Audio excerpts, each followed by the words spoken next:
Selamat datang ke dunia sastra yang indah.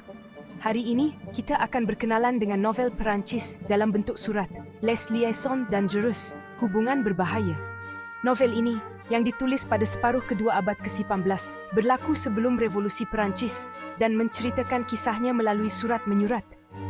Kita bertemu dengan golongan bangsawan yang hidup dalam kemewahan dan kesenangan, terperangkap dalam jaringan kuasa dan godaan. Hubungan Berbahaya adalah kisah cinta, kegairahan, pengkhianatan dan kejatuhan yang kompleks dan menyayat hati. Tema-tema yang kekal relevan sepanjang zaman. Di tengah-tengah cerita ini ialah Marquis de Merteuil dan Vicomte de Valmont.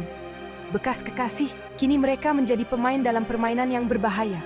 Dengan kepintaran, pesona dan sikap tidak peduli terhadap moral, mereka memanipulasi orang di sekeliling mereka dan membawa mereka ke jurang kehancuran. Melalui surat-surat mereka, kita menjadi saksi kepada rancangan rumit dan dendam kesumat mereka. Cerita ini berlangsung dengan pantas dan mendebarkan. Hubungan Berbahaya adalah karya yang mempesonakan yang menjelajahi sisi gelap hati manusia dan dinamika kuasa dalam masyarakat. Mengapa novel ini, yang ditulis lebih 200 tahun yang lalu, masih menarik minat kita hari ini? Jawapannya mudah. Kerana ia membincangkan tema-tema yang abadi, cinta, kegairahan, cemburu, dendam. Emosi-emosi ini tidak berubah dan setiap orang memahaminya. Walaupun watak-watak ini hidup pada masa lampau, pengalaman mereka tercermin dalam kehidupan kita juga. Perebutan kuasa, pengkhianatan, muslihat. Kita juga menghadapi perkara-perkara ini dalam masyarakat hari ini. Seperti kata pepatah, hidup ini penuh dengan cerita. Hubungan manusia adalah kompleks dan tidak dapat diramalkan. Salah satu elemen utama dalam hubungan berbahaya adalah manipulasi. Marquis de Merteuil dan Vicomte de Valmont adalah pakar manipulasi yang mempermainkan orang lain seperti bidak catur. Mereka mengeksploitasi kelemahan orang lain, membakar api nafsu dan tidak gentar untuk mencapai matlamat mereka, walaupun itu bermakna menghancurkan orang lain. Novel ini dengan tajam menunjukkan psikologi manipulasi dan kaedah licik yang digunakan untuk mempengaruhi dan mengawal orang lain. Malangnya, manipulasi seperti ini masih wujud dalam masyarakat kita hari ini, di tempat kerja, dalam politik, dan juga dalam kehidupan pribadi kita. Tema penting lain dalam novel ini adalah dendam. Keangkuhan yang terluka dan pengkhianatan mendorong watak-watak ini untuk terbakar dalam api dendam. Tetapi dendam sering membawa kepada tragedi dan mencederakan bukan sahaja mangsa, tetapi juga mereka yang membalas dendam. Seperti kata pepatah, siapa yang menggali lubang untuk orang lain, dia sendiri yang akan jatuh ke dalamnya. Malah, Marquis de Merteuil dan Vicomte de Valmont yang dibutakan oleh nafsu untuk membalas dendam, akhirnya menjadi mangsa muslihat mereka sendiri. Hubungan Berbahaya adalah amaran keras terhadap dendam, yang seperti pisau bermata dua dan boleh meninggalkan luka yang mendalam pada semua yang terlibat. Marquis de Merteuil adalah salah satu watak wanita yang paling kompleks dan mempesonakan dalam kesusastraan Perancis. Dalam novel Hubungan Berbahaya, karya Choderlos de Laclos, dia adalah seorang ahli strategi dan manipulator sosial yang sebenar. Dia dikurniakan dengan minda yang tajam, semangat yang dingin, dan keazaman yang tidak tergoyahkan, menjadikannya lawan yang berbahaya. Kemampuannya untuk membaca orang dan meramalkan tindakan mereka, menjadikannya pemain yang hebat dalam permainan cinta dan kuasa. Sejak kecil, dia telah belajar untuk menyembunyikan emosinya dan memainkan peranannya dengan sempurna untuk bertahan hidup dalam masyarakat yang didominasi oleh lelaki. Dengan kepintarannya, dia belajar bagaimana menangani orang dan mencapai matlamatnya. Dia tahu, bagi Marquis de Merteuil, kuasa adalah permainan dan manusia hanyalah bidak catur di papan catur miliknya. Setiap perbualan, setiap pertemuan dirancang dengan teliti dan dilaksanakan dengan ketepatan yang luar biasa. Dia melihat dunia sebagai papan catur yang besar dan bersedia melakukan apa sahaja untuk menang. Dia menikmati mempermainkan hubungan, menghancurkan reputasi, dan membalas dendam. Dan dia melakukan semuanya dengan perhitungan yang dingin. Senjatanya adalah surat, yang sering menjadi pisau bermata dua. Setiap perkataan, setiap ayat dipilih dengan teliti untuk mempengaruhi dan mengawal orang di sekelilingnya. Marquis de Merteuil adalah ahli strategi sejati, yang tahu bagaimana mengubah kelemahan dan kekuatannya menjadi kuasa. Vicomte de Valmont adalah seorang Don Juan yang dingin dan penuh perhitungan. Mempesonakan, cerdas, dan irresistible, dia mengumpul wanita seperti trofi. Tetapi di sebalik topeng menawan ini, tersembunyi seorang lelaki sinis yang gemar mengeksploitasi kelemahan wanita. Bagi Vicomte de Valmont, menggoda adalah permainan kuasa dan dia tidak teragak-agak untuk menggunakan pesonanya sebagai senjata untuk mencapai matlamatnya. Walaupun itu bermakna mematahkan hati dan menghancurkan kehidupan. Walaupun kelihatan kejam dan tidak berperasaan, Vicomte de Valmont bukanlah watak yang sepenuhnya negatif. Dia juga mempunyai perasaan, walaupun dia cuba menyembunyikannya. Hubungan antara Merteuil dan Valmont adalah jantung hubungan berbahaya. Bekas kekasih ini berkongsi pandangan sinis terhadap dunia, keinginan untuk berkuasa, dan keperluan untuk saling mengawal. Mereka saling memprovokasi dan mendorong satu sama lain ke dalam muslihat yang semakin kejam. Tetapi hubungan mereka jauh dari seimbang. Persaingan dan ketidakpercayaan sentiasa wujud di antara mereka.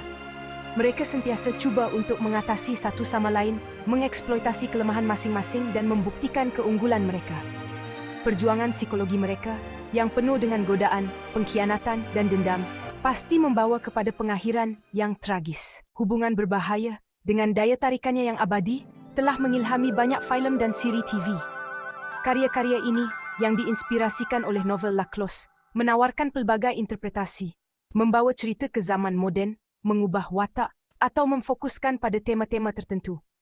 Daripada adaptasi filem klasik Stephen Frears pada tahun 1988 hingga versi moden Cruel Intentions oleh Roger Campbell, melalui siri TV hingga persembahan teater, Hubungan Berbahaya terus mengilhami para seniman di seluruh dunia. Filem arahan Stephen Frears pada tahun 1988 dianggap sebagai salah satu adaptasi terbaik Hubungan Berbahaya. Filem yang hebat ini dengan sempurna menangkap intipati novel La Cloche, membawa psikologi kompleks dan kedalaman watak-wataknya ke layar lebar. Pelakon seperti Glenn Close, John Malkovich, dan Michelle Pfeiffer menghidupkan muslihat dan kuasa golongan bangsawan Perancis dengan cara yang meyakinkan. Filem ini menggambarkan kemewahan dan kejatuhan istana Perancis pada abad 11 dengan cara yang mengagumkan. Dialog yang halus, kostum yang mewah, dan musik atmosfera membawa penonton ke dunia yang penuh dengan kuasa dan muslihat. Semua elemen ini mewujudkan suasana yang unik, mempesonakan, dan pada masa yang sama meresahkan. Ketegangan antara watak-watak, perebutan kuasa, hubungan berbahaya, semuanya disampaikan dengan mahir oleh Stephen Frears di layar dan menjadikan filem ini pengalaman yang mendebarkan dari awal hingga akhir. Filem ini mendapat pengiktirafan atas kualiti seninya dan memenangi 3 anugerah akademi, termasuk lakon layar adaptasi terbaik dan rekaan kostum terbaik. Hubungan Berbahaya adalah tontonan wajib bagi semua penggemar drama sejarah dan kisah cinta. Sama ada anda berminat dengan sejarah atau hanya mencari hiburan yang baik, Hubungan Berbahaya adalah filem yang mesti anda tonton. Filem Cruel Intentions pada tahun 1999 yang diarahkan oleh Roger Campbell meletakkan kisah hubungan berbahaya dalam dunia pelajar sekolah menengah Amerika pada akhir 1990-an. Filem ini menawarkan interpretasi yang segar dan moden terhadap novel klasik La Cloche. Marquis de Merteuil dan Vicomte de Valmont menjadi pelajar sekolah menengah yang kaya dan manja. Catherine Merteuil dan Sebastien Valmont. Sarah Michelle Gellar memainkan peranan Catherine, seorang gadis yang dingin dan penuh perhitungan. Sementara Ryan Phillippe memerankan Sebastien, seorang lelaki yang menawan tetapi manipulatif. Walaupun masa dan norma sosial telah berubah, tema-tema seperti manipulasi, dendam, dan keinginan untuk berkuasa masih relevan dalam versi moden ini. Cinta, muslihat, pengkhianatan, semuanya berlaku di lorong-lorong sekolah dan pengarah berjaya menunjukkan dengan cara yang menakutkan bagaimana hubungan terjalin dan hancur. Filem ini mendapat sambutan hangat daripada penonton muda, membuktikan bahawa perebutan kuasa dan nafsu yang merosakkan yang digambarkan oleh La Cloche masih relevan dengan belia hari ini. Karya klasik seperti Hubungan Berbahaya mungkin kelihatan rumit pada mulanya, tetapi penting untuk menjadikan karya-karya ini mudah diakses oleh semua orang kerana ia menawarkan pandangan berharga tentang sifat manusia yang melampaui zaman. Penting untuk memahami konteks sejarah dan latar belakang sosial novel ini. Jika kita mengetahui adat istiadat, nilai-nilai, kepentingan reputasi, dan perebutan kuasa dalam kalangan bangsawan Perancis pada abad ke-18, kita dapat lebih memahami motivasi di sebalik tindakan watak-watak. Bentuk novel epistolari yang unik membolehkan kita menyelami pemikiran dan perasaan terdalam watak-watak. Surat-surat adalah diari pribadi watak-watak, mendedahkan pemikiran, rancangan dan muslihat mereka. Dengan menganalisis gaya penulisan, nada dan makna tersembunyi, pembaca dapat mengungkap kebenaran tentang permainan kuasa dan motif sebenar watak-watak. Dialog juga penting untuk memahami hubungan antara watak-watak. Dialog yang cerdas dan kadangkala tajam mendedahkan pemikiran dan perasaan mereka yang sebenar. Hubungan berbahaya boleh digambarkan sebagai manual manipulasi. Marquis de Merteuil dan Vicomte de Valmont dengan tindakan licik mereka menunjukkan kepada kita bagaimana seseorang boleh memanipulasi, menggoda dan mengawal dengan kata-kata. Dengan menganalisis kaedah mereka, kita dapat mengenali bahaya manipulasi dan belajar bagaimana melindungi diri kita daripadanya. Oleh itu, hubungan berbahaya mendorong kita untuk berfikir secara kritis dan mengenali niat sebenar di sebalik kata-kata dan tindakan. Lebih daripada 200 tahun selepas penerbitannya, hubungan berbahaya terus memikat, mengilhami dan mencabar para pembaca.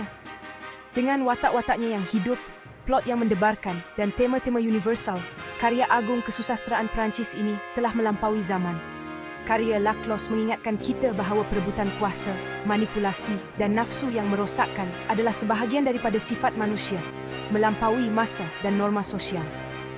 Hubungan berbahaya adalah novel yang memaksa kita untuk menghadapi sisi gelap hati kita sendiri dan berhadapan dengan naluri dan keinginan terdalam kita. Watak manakah dalam hubungan berbahaya yang paling menarik minat anda?